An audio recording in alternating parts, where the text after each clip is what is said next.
ప్రేమ కలిగినటువంటి దేవుడు, కృపగలిగినటువంటి ప్రభువు, ఆయన మరపెట్టు వారందరినీ కూడా ఆలకించువాడుగా, అంగీకరించువాడుగా ఆయన కార్యములు జరిగించేటువంటి వారుగా ప్రభు ఉన్నారు.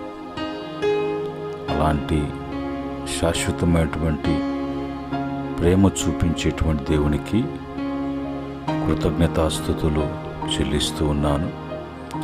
అలాగనే ప్రతిరోజు ఉదయకాలం ముందు కృపావాక్య ధ్యానముల్లో దేవుని బిడ్డలుగా పాలు పంపులు కలిగి దేవుని బిడ్డలుగా వాక్యాన్ని ఆసక్తితో అంగీకరించి ప్రభువుని వెంబడించడానికి ఇష్ట మనసు కలిగినటువంటి బిడ్డలకు ప్రభు పేరిట వందనములు, ప్రభు పేరిట శుభములు తెలియజేస్తూ ఉన్నాను. ప్రియమైన దేవుని బిడ్డలారా, ఈ దినము ప్రభు మన కొరకై ఇవ్వబడినటువంటి కృపావాక్యాన్ని మనం చదువుకొని ఆ కృపావాక్యాన్ని ప్రార్థనాపూర్వకంగా మనము ధ్యానం చేద్దాం. 2 సమూయేలు గ్రంథము 22వ అధ్యాయము 7వ వచనములో ఉన్నటువంటి మాటని మనం చదువుకుందాం. నా శ్రమలో నేను యెహోవాకు మొరపెట్టి తిని, నా దేవుని ప్రార్థన చేసి తిని, ఆయన తన ఆలయములో ఆలకించి నా ప్రార్థన అంగీకరించెను. నా మొర ఆయన చెవులలో చొచ్చెను. పరిశుద్ధుడా, మహోన్నతుడా, కృపగలిగినటువంటి మా ప్రభు, ఉదయకాలం మందు మీ పాద సన్నిధిలో ఉన్నాం తండ్రి. కృపావాక్యం కొరకై మీ కృపావాక్యాన్ని వివరించి మాకు బోధించండి. మీ కృపలేనిదే క్షణమైనా మేము జీవించలేం కనుక ఈ ఉదయకాలం మందు బలపరచును ఆయన, ధైర్యపరచండి, మాలో ఒక నిరీక్షణను కలిగించండి, మహిమ తెచ్చుకోమని యేసుక్రీస్తు నామములో అడిగి వేడుకుంటున్నాం తండ్రి, ఆమేన్. ప్రియమైన దేవుని బిడ్డలారా, ఈ సమయంలో మనము చదివినటువంటి వాక్యంలో దేవుడు తన యొక్క బిడ్డలు మొరపెడుతుండగా, ఆయనకు ప్రార్థన చేస్తూ ఉండగా, ఆయన తప్పక వాళ్ళ చేసేటువంటి ప్రార్థనను ఆయనకు చేరుతుందని, ఆయనకు వినబడుతుందని, ఆ విధంగా ఆ చేరే ప్రార్థన, వినే ప్రార్థన ఆయన ఆలయంలో ఉండి వింటాడని, తప్పక చేసే ప్రార్థన చేరడం, చేరినటువంటి ఆ ప్రార్థన ఆయన వినడం, వినినటువంటి దేవుడు తిరిగి నీ ప్రార్థన అంగీకరించినట్లుగా ఆ ప్రార్థనకు తగినటువంటి కార్యాలు చేయటానికి, జరిగించటానికి ప్రభు ఇష్టపడుతున్నారని, కనుక ఎప్పుడు కూడా ఆయన ప్రార్థన త్రోసిపుచ్చే దేవుడు కాదు, చేసే ప్రార్థన నిర్లక్ష్యం చేసేటువంటి వారు కాదు, విననట్లుగా చేయటానికి మనసునేటువంటి దేవుడు కాదు. ఎప్పుడు కూడా ఆయనతో ప్రార్థన అనేటువంటి సంబంధం కలిగి మాట్లాడుతూ ఉండాలని, ఆయనతో ఎప్పుడు కూడా మరొక ఆత్మీయమైనటువంటి సంబంధము, బంధము, బాంధవ్యం కలిగి ఉండాలని ప్రభు ఇష్టపడుతూ ఉంటారు. కానీ మానవుడు లోక ప్రయాణములో, లోక ప్రయాసములో వాటిలో ఎక్కువగా బిజీగా ఉండి అలాంటి వాటి మీద ఆసక్తి చూపిస్తూ చెప్పవలసినటువంటి దేవునికి, మొరపెట్టుకోవాల్సినటువంటి దేవునికి, మొరపెట్టినప్పుడు విని కార్యం చేసేటువంటి శక్తిమంతునికి కాకుండా లోకంలో ఉన్న వాటికి మొరపెట్టుకుంటూ ఉంటారు. కానీ అవి తిరిగి ఆ యొక్క దేని కొరకైతే మరి ఆశిస్తారో అవి దక్కించుకునేటువంటి స్థితి వీరికి లేనటువంటి పరిస్థితిగా ఉంటుంది.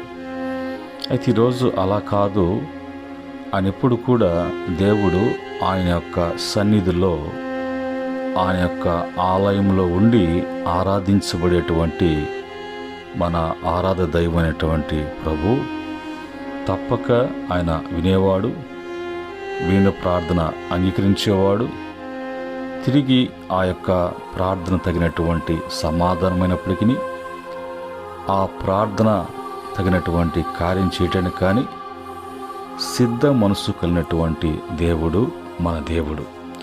అయితే ఈరోజు అంగీకరించుట, మనము చేసినటువంటి ప్రార్థన అంగీకరించుట అనేటువంటి విషయానికి వచ్చినప్పుడు ఎవరు ప్రార్థనను మరి ఆయన సన్నిధికి చేరుతుంది, ఎవరు ప్రార్థనను ఆయన అంగీకరిస్తాడు అని బైబిల్లో నుంచి మనం చూసినప్పుడు బైబిల్ యొక్క మరి పరిశుద్ధమైనటువంటి దేవుని యొక్క మనకిచ్చినటువంటి బైబిల్ గ్రంథంలో నుంచి కీర్తన 66వ కీర్తన 18, 19 చరణాలలో ఉన్న మాటల ప్రకారంగా అక్కడ ఏమని రాయబడి ఉంది అంటే, నా హృదయములో నేను పాపము లక్ష్యము చేసిన ఎడల ప్రభు నా మనవి మరి వినకపోవును అని అంటాడు.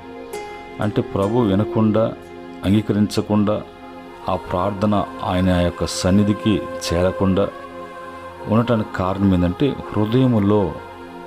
హృదయములో పాపము అనేది మరి లక్ష్యము చేయకూడదు, లేక చోటు ఇవ్వకూడదు.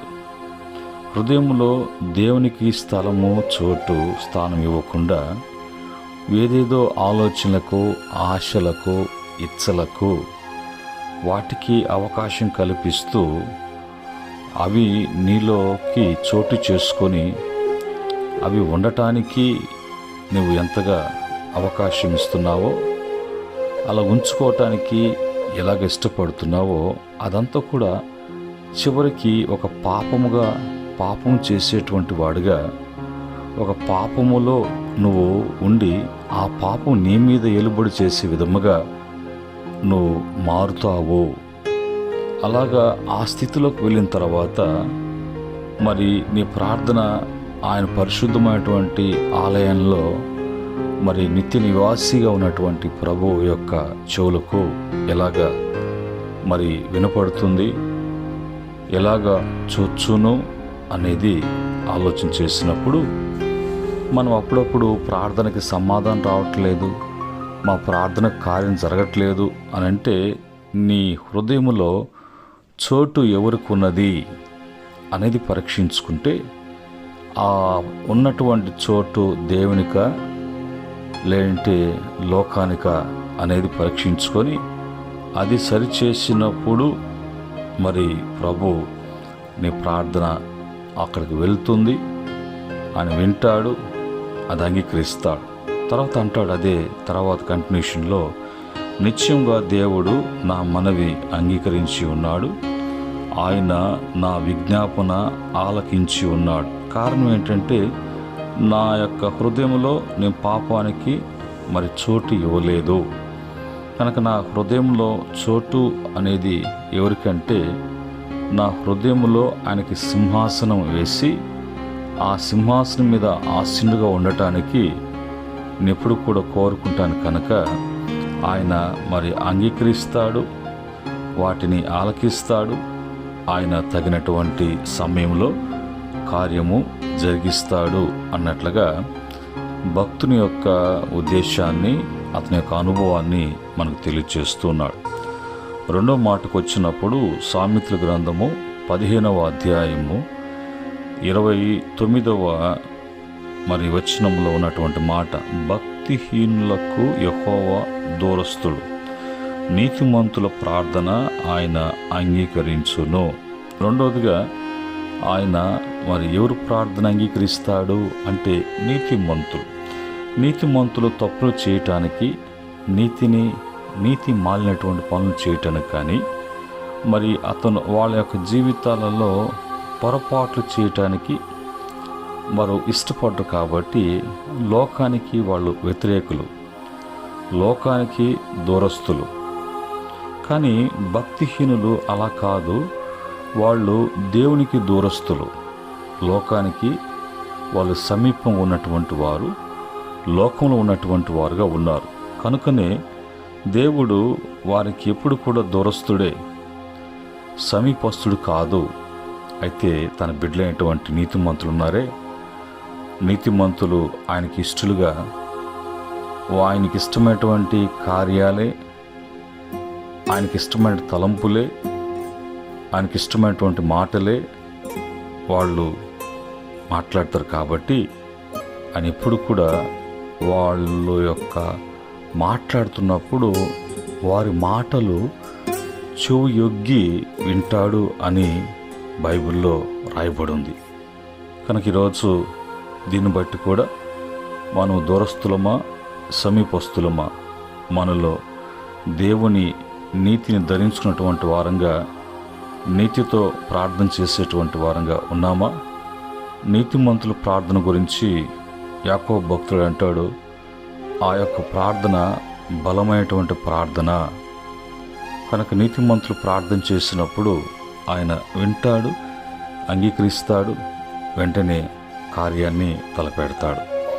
ఆ తర్వాత మూడో మాటకు వచ్చినప్పుడు అక్కడ రాయబడినటువంటి మాటల్లో ఏమని రాయబడిందంటే, సామెతల గ్రంథము 21వ అధ్యాయం 13వ వచనములో, దరిద్రుల మొర వినక చెవి మూసుకున్నవాడు తాను మొరపెట్టినప్పుడు అంగీకరింపబడడు అనే మాట మూడవ మాటగా మనం చదువుకున్నాం. దరిద్రులు ఉన్నారు, బాధపడుతున్నటువంటి వారు ఉన్నారు, పేదలు ఉన్నారు, లేమి స్థితిలో ఉన్నారు. వాళ్లకు మరి ఏ సహాయం లేదు, ఏ పోషణ లేదు, వారికి జీవించటానికి ఇలాంటి మరి సమృద్ధి లేనటువంటి పరిస్థితి. వాళ్ళ యొక్క దరిద్రతను బట్టి సహాయం కోరుతారు, ఉన్నవారి యొక్క సహాయం కోరుతారు, లేక మన కళ్ళ ముందే అలాంటి వారు కనిపిస్తూ ఉంటారు.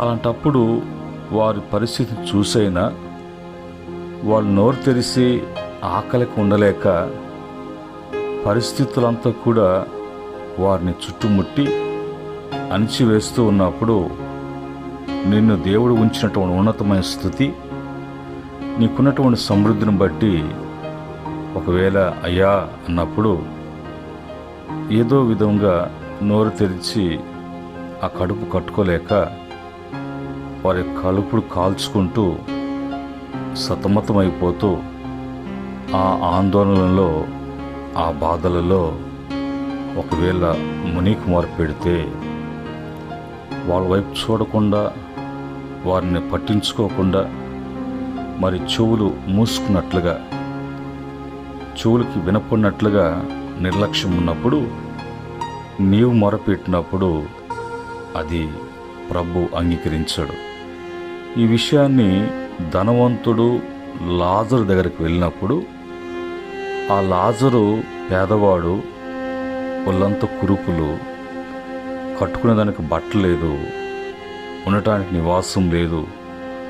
అతను ఎప్పుడు కూడా ధనవంతుని ఇంటి ఎదురుగున్నటువంటి చెట్టు కింద, ధనవంతుడు తిని మిగిలి మరి ఆ తినేది కూడా పూర్తిగా తినకుండా ఆ యొక్క అతనుకున్నటువంటి ఆ ధనస్థితిని బట్టి ఆ తిని అట్ట పడేసినటువంటి రొట్టు ముక్కలు అవి ఇవి ఆ ఇంటి ముందు ఏదో కుప్ప తొట్టి ఉంటే అక్కడికి వెళ్ళి తినే లోపున ఇతను పోటీగా అక్కడున్నటువంటి కుక్కలు అవి వచ్చి తినడం, ఆయన దేంట్లో కూడా అతను దేవుని విషయంలో బాధపడలేదు. కానీ అతను తన పరిశుద్ధతను, తన నీతిని అతను కాపాడుకుంటూ, అతనికి ఏదున్నా కూడా ఆ దిన పోషణ అన్నప్పుడు మరి అలాగ ప్రభు వైపు చూసినప్పుడు ప్రభు అతనికి మరి అన్ని విధాలుగా సహాయ సహకారిగా అతనికి సహాయం అందుతూ ఉండేది. అయితే ధనవంతుడు చూస్తున్నాడు, కానీ ధనవంతుని చూసినప్పుడు ఆశతో ఒకవేళ లాజరు ఆయన వైపు చూసి ఏమైనా నా స్థితిని బట్టి సహాయం చేస్తారా అనేటువంటి ఆ చూపు, ఆ యొక్క కదలిక అతన్ని ఆకర్షిస్తున్నప్పటికీ కూడా చూసి చూడనట్లుగా, ఒకవేళ అతను చూసి దండాలు పెట్టినప్పుడు అది వినటానికి కూడా అసహ్యించుకున్నటువంటి వాడుగా జీవించినటువంటి ధనవంతుడు ఒక దినం వచ్చింది. అది ఈ లోకాన్ని విడిచిపెట్టేటువంటి దినం, ఈ దేహాన్ని విడిచిపెట్టేటువంటి దినం. చేరవలసినటువంటి స్థలానికి చేరవలసిన సమయం వచ్చినప్పుడు లాజరు మృతి చెందెను. పరలోకము నుంచి దేవదూతలు వచ్చి అతను తీసుకువెళ్ళి అబ్రాహాము రొమ్మున ఆనుకున్నట్లుగా అక్కడ విడిచిపెట్టారు. అక్కడ అతను ఆదరణ పొందుతూ ఉన్నాడు, అక్కడ సంతోషిస్తూ ఉన్నాడు, ఎంతగానో దేవుణ్ణి మహింపరుస్తున్నాడు. అదే మరణము ధనవంతునికి వచ్చింది. అతన్ని ప్రేతాత్మకు తీసుకెళ్ళి పాతాళములో వేదన చెందేటువంటి స్థలములో అక్కడ ఉన్నాడు. అతను కళ్ళు తెరిచే లోపున అతనున్నటువంటి అంధకారమైనటువంటి ప్రేతల గుంపులో అతను ఉన్నట్లుగా కళ్ళు తెరిచి కళ్ళెత్తి చూసినప్పుడు అబ్రహాం పక్కన లాజరు. అతను ఆ యొక్క యాతన పడేటువంటి స్థలంలో మరి నీటి కొరకు 2-3 చుక్కలు నీటి చుక్కలు పడితే తన దాహం తీర్చుకోవటానికి ఆశతో చూసి అక్కడ నోరు తెరుస్తున్నాడు. అక్కడ అతను చూపు ఉన్నట్లుగా, అక్కడ అతని చెవులు పనిచేస్తున్నట్లుగా చూసినప్పుడు తండ్రి అయిన అబ్రహామా అన్నప్పుడు అబ్రహాం నుంచి కూడా అతనికి వచ్చినటువంటి, ఒకవేళ నా తండ్రి అని పిలిచిన దానికి నా యొక్క బిడ్డగా నేను చేర్చుకున్నా కూడా మనిద్దరిని కలిపేటువంటి సంబంధం ఇక్కడ లేదు, నీకు నాకు మధ్య ఒక పెద్ద అగాధం ఉంది, నేను నీకేం చేయనటువంటి పరిస్థితి, నువ్వు ఏమడిగినా కూడా అది పొందుకునేటువంటి స్థలంలో నువ్వు ఉన్నావు అన్నట్లుగా. ఈరోజు మనం కూడా అప్పుడప్పుడు అలాంటివి చేస్తూ ఉంటాం. అలాంటివి మరి చేయటం అనేది దేవుని దృష్టికి అది సరికాదు అని, అలాంటివి ఉంటే సరి చేసుకోవటానికి ప్రభు మనకి ప్రతిరోజు కూడా తన కృపను బట్టి కృపావాక్యం ద్వారా ప్రభు మాట్లాడుతున్నారు. అలాగనే మరి అపోస్తుల కార్యము 10వ అధ్యాయము 35వ వచనంలో అక్కడ రాయబడినటువంటి మాట, ప్రతి జనములో నుండి ఆయనకు భయపడి నీతిగా నడుచుకున్న వానిని ఆయన అంగీకరించును. తర్వాత మన జీవితాలలో భయం ఉండాలి. భయం ఉన్నవాడు నీతిగా జీవిస్తాడు. కనుక మరి ఆ భయము అనేది, భయభక్తులు అనేది, భయపడవలసినది దేవునికి, మనుషులకు, చుట్టూ ఉన్నటువంటి వాతావరణానికి, లోకానికి, లోకంలో ఉన్నటువంటి ఆచారాలకు ఎప్పుడైతే నువ్వు భయపడతావో ఆ భయాన్ని బట్టి నువ్వు మార్గం తొలగటం కానీ, చేయలేనటువంటి కార్యాలు చేయటానికి కానీ, ఆ 3 ఆచారాలలో మూర్ఖులు ముంచినటువంటి ఆ పద్ధతుల్ని పాటించటం, పూర్తిగా దేవుని భయము అనేది కాకుండా లోక భయము ఆ కీడు కలుగుతుందేమో, ఒకవేళ అది నాకు మరి వ్యతిరేకంగా నష్టం తెచ్చిపెడుతుందేమో అన్నట్లుగా ఉండకుండా దేవునికి భయపడాలి. భయపడుతున్నటువంటి నీవు ఆ భయములో కలిగినటువంటి భక్తి, ఆ భక్తి నీవు నీతిగా నడుచుకునేటట్లుగా చేసేటువంటి శక్తి దేవుడు నీకు ఇవ్వగలడు. ఇది ఈరోజు ప్రభు మనతో మాట్లాడేటువంటి మాట. ఈరోజు అంగీకరించకుండా పోవటానికి, నీ ప్రార్థన చేరకుండా పోవటానికి, అక్కడి నుంచి నీకు సమాధానం రాకుండా పోవటానికి నీలో ఏమి ఉన్నాయి, అవి ఏమి ఉండాలా, ఏమి తీసివేసుకోవాలా, ఏ విధంగా సరిచేసుకోవాలా అనేది వాక్యము ఉదయకాలం ముందు మాట్లాడుతూ ఉండగా మరి సరిచేసుకోవటానికి ఆ దినాల్లో అబ్రహాము మన మూలపితరుడు ప్రార్థన చేసినప్పుడు ప్రభు అంగీకరించి ఆయన కార్యం చేయటం కానీ, సొలొమోను ప్రార్థన చేసినప్పుడు, దావీదు ప్రార్థన చేసినప్పుడు, హిజ్కియా ప్రార్థన చేసినప్పుడు, యోబు ప్రార్థన చేసినప్పుడు, మరి యేసుక్రీస్తు వారు ప్రార్థన చేసినప్పుడు, దానియేలు ముమ్మారు యెరూషలేము తట్టు కిటికీ తెరిచి ఆయన ప్రార్థన చేసినప్పుడు వీళ్ళ ప్రార్థనలన్నీ కూడా దేవుడు ఆయన అంగీకరించాడు. వీళ్ళ యొక్క జీవితాలు ఎలాగున్నాయి, దేవుని ఎదుట వీళ్ళ ప్రవర్తన ఎలాగుంది అని చూసినప్పుడు దేవుడు కోరినట్లుగా భయము ఉంది, దేవుని కోరినట్లుగా పరిశుద్ధత ఉన్నది, దేవుడు కోరినట్లుగా నీతి ఉన్నది, దేవుడు కోరినట్లుగా మంచి అనేది వారి జీవితం ఉంది. కాబట్టి ప్రభు అంగీకరించారు. వాళ్ళు ద్వారా వాళ్ళు చేసే ప్రార్థన అంగీకరించారు. వాళ్ళ ద్వారా గొప్ప గొప్ప కార్యాలు జరిగించారు. ప్రభు వారు మహిమ తెచ్చుకున్నారు. ప్రియమైన దేవుని బిడ్డలారా, ఈ మాటలను బట్టి ఈరోజు మనలో కూడా మరి సరిచేసుకోవాల్సిన విషయాలు ఉంటే సరిచేసుకొని మన యొక్క చేసేటువంటి ప్రతి ప్రయత్నంలో కానీ, మనం చేసే ప్రతి ప్రార్థనలో కానీ ఆయనకు అంగీకారంగా ఉండునట్లుగా మరి నిర్ణయం తీసుకుందాం. ఆ విధంగా జీవించటానికి దేవుడు ప్రతి బిడ్డ కూడా సహాయం చేయనుగాక. ఆమేన్.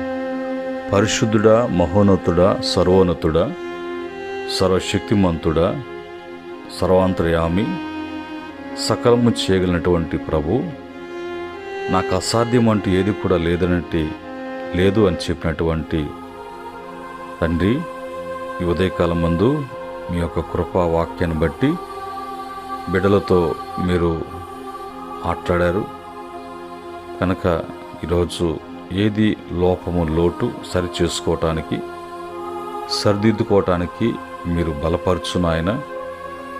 ఈరోజు ప్రతిదీ కూడా నీకు అంగీకారంగా ఉన్నట్లుగా, నీ బిడ్డలు ఏది చేసినా కూడా మీకు అంగీకారం ఉన్నట్లుగా ఆ భయము, ఆ పరిశుద్ధత, ఆ నీతి, ఆ ప్రవర్తన అనుగ్రహించమని యేసుక్రీస్తు నామములో అడిగి వేడుకుంటున్నాము తండ్రి. ఆమేన్. పరమందు దేవుని ప్రేమ, కుమారుడు యేసు కృప, పరిశుద్ధాత్మ యొక్క ఆనంద సహవాసం వింటున్న బిడ్డలకును, ఈ వాక్యము ఎన్ని ప్రాంతాలకు చేరుతుందో వారికి, వారి కుటుంబాలకు, ప్రదేశాలకును, సకల పరిశుద్ధులకును, ఆయన దాసులకును సదా తోడై ఉండి నడిపించునుగాక. ఆమేన్. దేవుడు మిమ్ములను, మీ కుటుంబాలను కలిగిన యావత్తు కూడా ప్రభు యొక్క మేలు, సహాయము మీకు కలుగునుగాక. ఆమేన్.